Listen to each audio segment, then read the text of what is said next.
Praise the Lord, everyone. Brother Roop here. We're in the book of Acts, chapter 16, verse 5. For all my subscribers, thank you very much. I'm honored and privileged.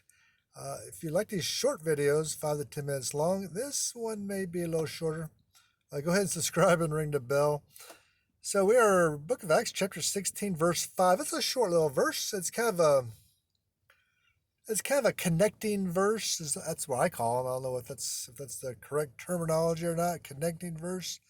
They're trying to connect the last part of chapter 15, the first part of chapter 16 with chapter 6. I'll explain here why. But anyway, it's a fun little verse. I'll read it to you. And so were the churches established in the faith and increased in number daily. Now then, Paul and Silas, after Paul and Barnabas kind of broke up and went their separate ways, Paul, Silas went throughout the Asia Minor area where Paul and Barnabas had started churches and preached. They went back through there to strengthen the churches, establish them, confirming their faith, meaning to do the work of an evangelist, to build up the faith of the church they had started. The new believers there were probably growing in number. The churches seem to be growing in number as well, if you look at it. And so were the churches establishing the faith and is increased in number daily. So new churches are increasing in number daily. New churches. It doesn't say new believers. It says churches establishing the faith and increased in number daily. So that's spectacular growth in what is today southern Turkey. But Paul, Silas, and then when they get to Derbe, they pick up Timothy, a very young man who is strong in the faith and knowledge of the word. As I said before, if you want to get involved in ministry, the first thing you got to do is read the Bible, because if you don't know the Bible, if you don't know the book, you can't preach the book. So step number 1 is to read and study the Bible. That takes a little time. You got to be a little patient. But churches were growing there, and apparently they're all Gentile churches. But this is a connecting verse,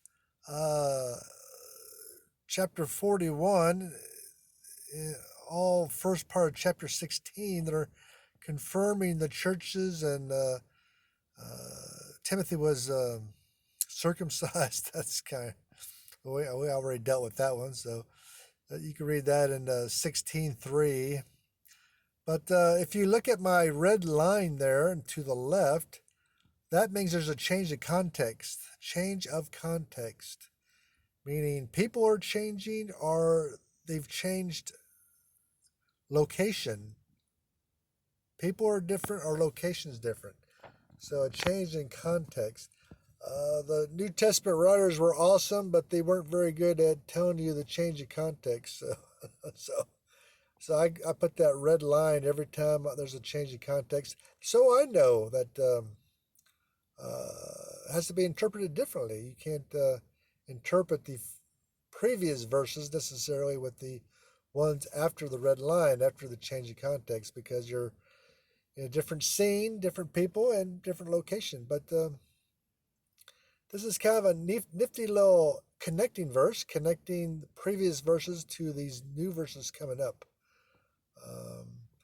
It's just kind of a recap verse too.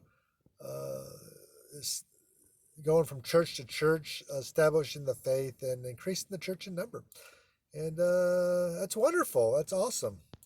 It's a great testimony to Paul and Silas, and also Timothy, for helping them and doing a fantastic job and establishing these churches, and then going back and establishing their faith, their continual faith, because once you convert to Christianity, the devil soon follows and wants to take your faith away. So God bless Paul. He's doing a wonderful job, and we'll see you next verse. Thank you very much.